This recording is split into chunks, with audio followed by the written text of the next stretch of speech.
Our verse of the day today comes from John 13:34. A new command I give you, love one another. As I have loved you, so you must love one another. When Jesus tells us to love one another, what does he mean? Check out this clip from one of our videos where we look closer at one of the New Testament words for love. So if you've heard of Jesus, you probably know about one of his famous teachings called the Golden Rule. Do to others what you would want them to do to you. And this, actually, is a restatement of something else that Jesus said, that the meaning of life is to love God and love your neighbor as yourself. Now, that's really beautiful, but what does he mean exactly by the word love? It's an unclear word in English, because you can love your mom and you can love pizza. And if the word love means the same thing in both of those cases, your mom's gonna feel real bad.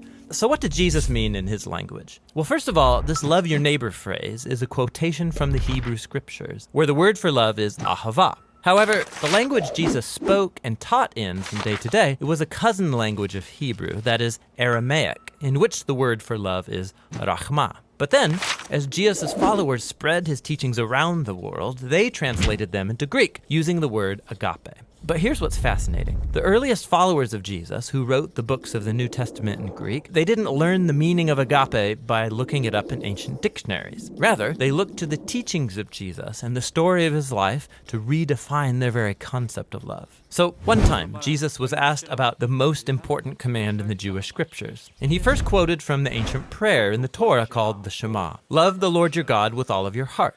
So love for God is the most important thing. But then Jesus quickly followed up by saying another command from the Torah was also the most important, to love your neighbor as yourself. So which is the most important, loving God or loving your neighbor? Jesus' answer is yes. To ask the question means you don't get his point. For Jesus, they are two sides of the same coin. Your love for God will be expressed by your love for people, and vice versa, they're inseparable.